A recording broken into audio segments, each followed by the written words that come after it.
What's up, you guys? It's Graham here. So I have to say, this is probably one of the most requested topics I have ever consistently got on my channel. And it only took me 2.5 years to finally make this video. So for anyone who's ever commented asking me to make a video on what to do when you turn 18 or how to invest as a teenager, here you go, your wish is my command. We're going to be going over exactly what you should be doing as a teenager to set yourself up financially, exactly what you need to do when you turn 18 years old, step by step, and exactly what you should be doing with your time to make the most out of those early years. And this is the type of video I wish I saw when I was 17 or 18 years old, because I made a few of these mistakes that I could have entirely avoided just by watching like a 15-minute video like this. If this existed when I was 17 or 18, maybe it did. I didn't see it. So anyway, now you're here, now you see it. And just trust me when I say this, no matter what you want to do with your life or how much money you have right now or how much time you have right now, if you just watch this video and implement even just a few of the things that I talk about here, I guarantee you will be ahead financially. So with that said, sit back, relax, and this is what I recommend. So here's my first piece of advice. As soon as you turn 18, go and get a credit card. I want you to skip the presents and the birthday cake because that's not going to make you money. And instead, you gotta get a credit card, and that is gonna be your birthday present to yourself. And if you're over the age of 18 and you haven't done this yet, then I want you just to watch this step. Then after this, you gotta pause the video and literally just go and get a credit card as soon as you can, like now. But in all seriousness though, if I had any regret in my teenage years, it was by not getting a credit card, because I grew up with two parents who were in credit card debt. I saw the effects credit cards had on them, and I basically grew up with the mentality that credit cards were pointless,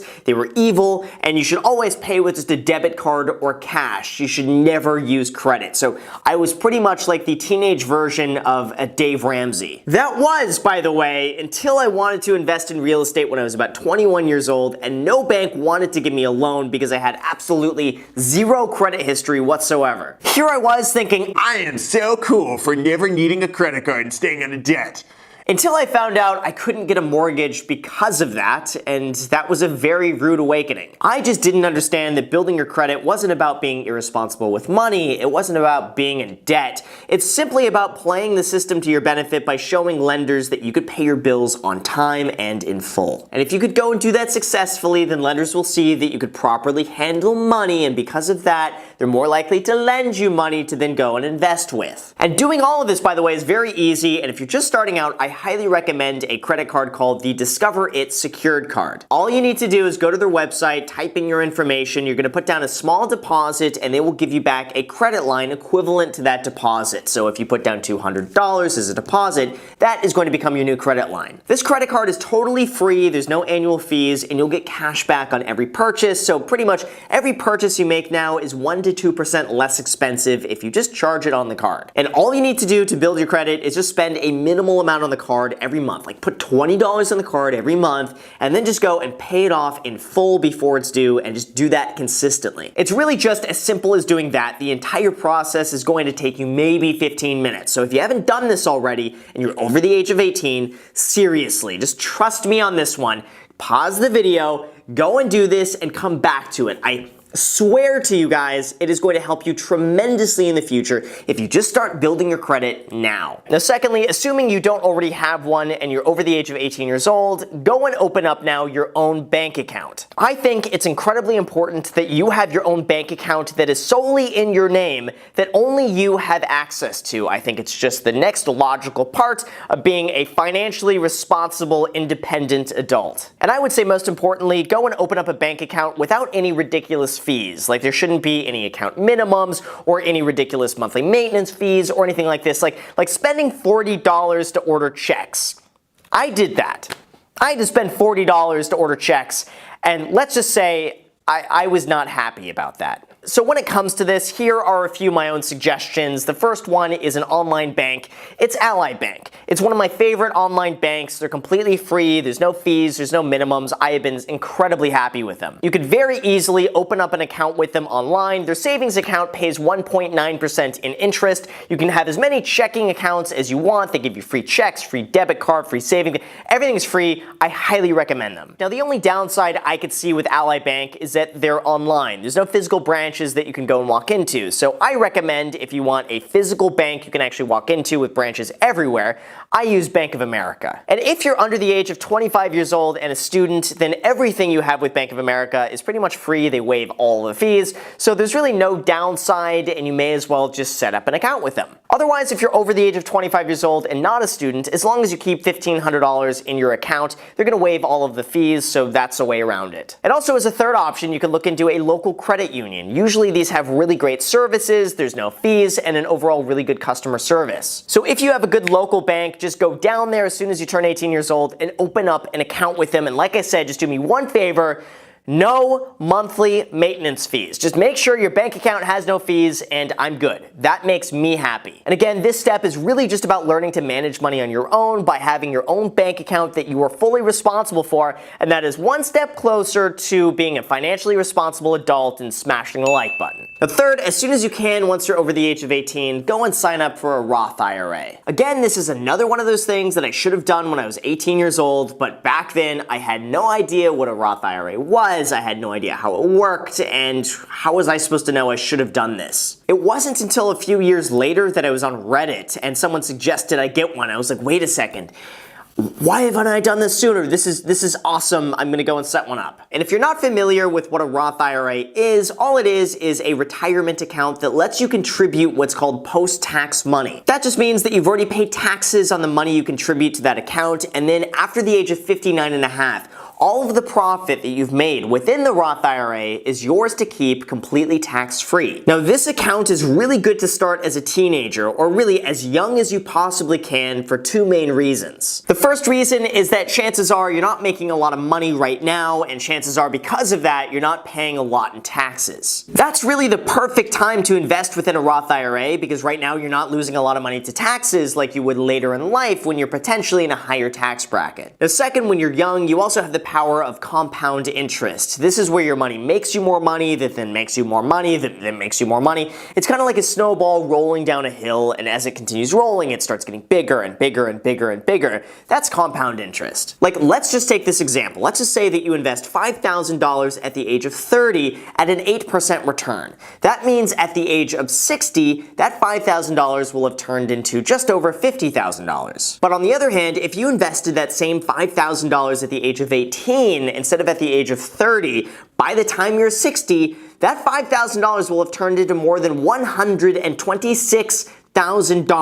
That means that just by investing your money a little bit earlier, you will have more than doubled your profit by the age of 60 thanks to compound interest. So that's why you need to start a Roth IRA as soon as you possibly can, preferably as soon as you turn 18 years old. I have my Roth IRA set up through Vanguard. I also highly recommend Fidelity, and again, it's extremely easy to do. It'll take you like 15 minutes, and if you haven't done this already, all I want you to do is go and pause the video, go to one of those websites, or just go anywhere. Just set one of those up, and then come back to the video to watch the rest of it. Trust me, you're not going to regret doing this. Now, fourth, this one is so important to start as early as you possibly can, but honestly, it applies to any age out there, and that is stay out and stay away from consumer debt. And when I say this, I'm not referring to like a low interest rate mortgage on a rental property or leveraging your money to make you even more money.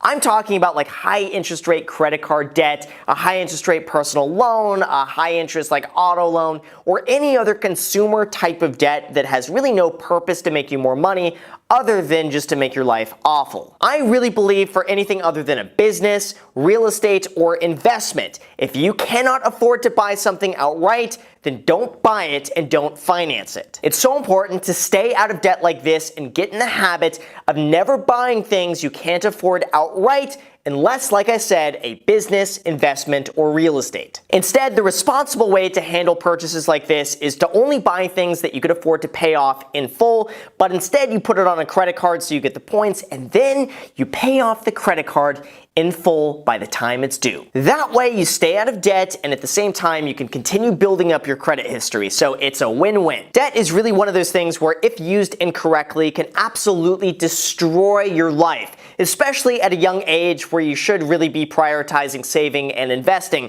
Having any sort of debt weighing you down like this could absolutely ruin everything. So just get in the habit when you're young to only buy things that you could afford, and if you put them on a credit card, just make sure the credit card is always paid off in full by the time it's due. Now, fifth, if you're a teenager watching this right now, go and get a job. Seriously though, go and get a job. I know I sound like an old man saying this. I sound like this type of person who's like, Get off my lawn. but seriously, go and get a job. If there's anything that set me on a successful path and got me on the right track to things, it was this. I got my first job right before high school at a marine aquarium warehouse where I would go in and take pictures of the livestock that would come in. My parents would go and drive me after school from like 4 to 6 p.m. so I can go and work for a bit, and the owner, Chris, in the very beginning would go and pay me in like free fish and coral, and I had an absolute blast. Like if there's any, like I would rather go and work after school for a few hours than I would hang out with my friends. I mean, that is how much fun I had doing this. And when I was going and doing this too, the manager, Andy, really did his best to like take me under his wing and like teach me the ropes, even if it's something as small as just preparing shipping boxes. I didn't care, I wanted to be busy and I wanted to do anything I could to learn anything. And then eventually in high school, I started working a little bit more and actually getting paid for some of the work I was doing and not just like getting free stuff. Being able to work like this taught me everything. I was around like actual working adults all day long. I got to see how the business was run, I got to see the importance of customer service, and I got to see what it was like to actually make and save my own money. Having that type of experience was absolutely invaluable, and I really believe it was that just helped shape my entire future going forward. So if you're a teenager right now and you're watching this and you don't have a job, go and get a job. Take any job you can, even if it's just working a few hours a week. I don't care, work. The experience that you get from doing this now will be worth it 1,000 times over by the time you're older. Plus, if you could go and make some extra money, it's always worth it just to make some extra money. Who doesn't want extra money? And honestly, there's no way I would be here today if it wasn't for those experiences that I got by working part-time when I was younger. Now 6, for all of you young whippersnappers out there, just get used to living below your means. From all the mistakes I could have made when I was younger, this is one of the ones that I have practiced religiously, and it has paid off 1,000 times over. No matter how much money I ever made, I always lived like I made significantly less. Even when I was working part-time throughout high school, I pretty much saved all the money that I made. Even though I had no idea what I was doing with investing, I still managed to accumulate about $6,000 by the time I graduated high school. And it was with that amount of money that I used to fund my real estate license and get everything set up for that business, and then even as a real estate agent, I pretty much saved all of my money, and that allowed me to go and invest in real estate at the very bottom of the market. And even now, despite how much money I'm making from real estate and also from YouTube, I save like 99.9997% of my income. And you know, I'm sure that is going to pay off in the future for whatever opportunities arise coming up. And all of that happened because of this one thing, and that was just living below your means. Just don't go and buy stupid to impress people who don't matter. Don't go and buy things that are not going to make a positive long-term difference in your life. I am such a firm believer that it's totally acceptable to live extremely cheaply in your 20s just for the sake of setting yourself up financially for the rest of your life. I really believe that this time right now is the time that you could get wildly ahead by saving your money as early as possible, and in the future, while all of your friends are working jobs they hate because they went out and blew their money and partied every weekend, you're going to be sitting there with more money than you know what to do with, traveling the world, making YouTube videos in your garage, and telling other teenagers how to save money. Now 7th, I really believe it's so important not to go to college just for the sake of going to college. Maybe I'm out of line here, but I really believe that this is an epidemic that needs to be stopped, and one day people are going to wake up and realize that they don't need a college degree to do what they want to do. Now here's the thing though, for those that don't realize, I never went to college, so I am a little bit biased when I speak of this. But I have seen so many of my friends go to college because their parents pressured them into going, so they go to school and they waste 4 years of their life studying something that they didn't really care about, and then they get bogged down with student loans, and then they graduate, and then they can't find a job, and they have to find a way to repay $30,000 in debt. So given that, here's my solution to all of this. If you don't know what you want to do with your life, either get some work experience until you can figure it out, or instead just go to a 2-year community college just to get your general education requirements out of the way until you figure it out. That way you could save a ton of time, you can save a ton of money, you can get some work experience at the same time and make some money until eventually you figure out what you want to do, and then from there you can make a decision. But to be fair, on the other hand, if you have a clear-cut path to what you want to do, and college is a requirement to doing it, then by all means, go to college. Or also, if your parents are paying for you to go to college and you can graduate without any student loan debt whatsoever, then by all means, go for it. But if you're going to be paying for school out of pocket and you don't know exactly what you want to do, and this is going to cost you 4 years of your time and your life that you could just be spent working, then definitely think very long and hard if college is the right choice for you at that moment. Like, I'm not any economist here, I'm just someone who loves personal finance, but I think we could avoid a lot of wasteful student loan debt if more people just took a year or 2 off after high school just to gain some work experience and really try to figure out what they want to do with their life. It's so much better just to wait and really decide what you want to do than jumping into college right after high school, because that's what everyone else is doing. That makes no sense to me. And finally, 8, in terms of how to invest as a teenager, this is pretty much all you need to know. For most people out there, all you need to do is invest in a low-cost, broad index fund, invest in that consistently, and then invest with the expectation of holding it for the next 30 to 40 years. That is literally all you need to do. This could be Fidelity's fund. I will throw it up on the screen here. It could be a Vanguard fund like VT Sachs or VFIX, or even a target date Vanguard retirement fund, which I will put right here too. And if you just do that one investment, chances are that is going to be your full retirement by the time you're older. And it's just that. On the other hand, if you're not going to be doing this and you want to take more risk with your money, now when you're young is the time to do it. Like if you want to go and start a business, now is the time to do it. If you want to go and gamble on cryptocurrency, then now when you're young is the time to do it. And if you lose money at something like this, then at the very least you got it out of the way early on. And if you're successful with it, then hey, you know what? You set yourself up financially and maybe you're a little bit further ahead. Either way, I think you win. Like, it's a lot better to lose a small amount of money at 18 years old than a large amount of money when you're 40 years old. So any learning experiences like this, just get them out of the way early on. Same with starting a business. Like if you go and start a business and it fails at 18 years old, then it's no big deal. Versus if you start a business at 40 years old and fail, then there tend to be a lot more repercussions from that. So you have my full permission. Just if you have any ideas or any risky investments, you want to start a business, just go and run with it. Now is your time just to take those risks and to get those learning experiences out of the way and just kind of figure it out on your own. And that, ladies and gentlemen, is all of my advice for anyone who wants to know what to do when they turn 18